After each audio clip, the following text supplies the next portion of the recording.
Hi, my name is Prash, and I am a clinical simulation fellow in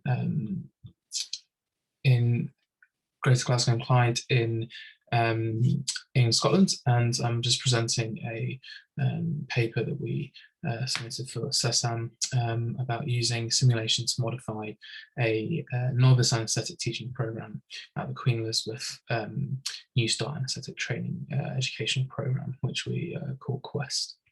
So this was done before COVID and was due to be presented before COVID. So this has obviously had to be modified further since the time of this. But essentially, when I got involved in the New Start teaching program, we had a 5-day novice training program that had run for several years.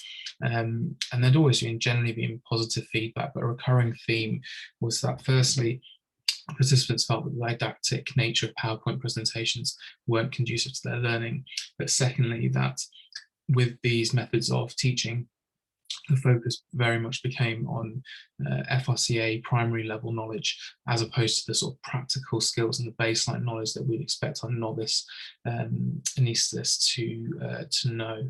So we then basically modified our program by substituting in certain simulated scenarios into parts of the program that were previously delivered by presentations. And we used a single patient throughout their perioperative journey, from a patient in airway pre-assessment scenario through to simulation of an RSI, through to maintenance, and then emergence from anesthesia. And additionally, we use part test trainers to help teach epidural and wound catheter top-ups, which is a common presentation that novice anaesthetists need to be able to deal with when on call.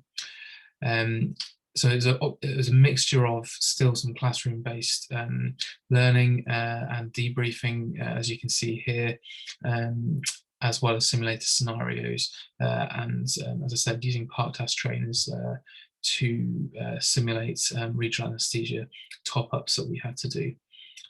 This is our group mixing naturally as well, and all photos are with permission. So in terms of the results, what you can see is that the topics themselves weren't changed. We didn't modify the topics themselves, we just modified the delivery, or the method of delivery.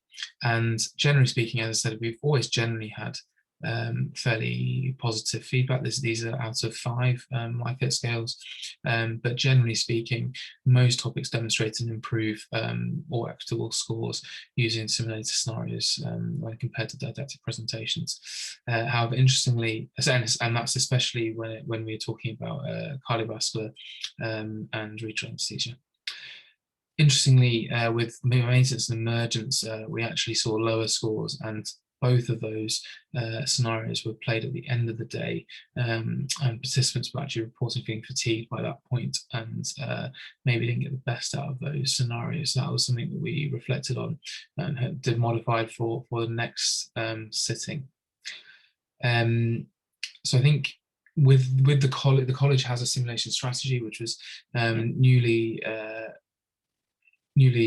disseminated. And I think it's increasingly important that we deliver quality simulation to ensure that trainees gain those practical skills and those close to real life experiences as possible early on in their training.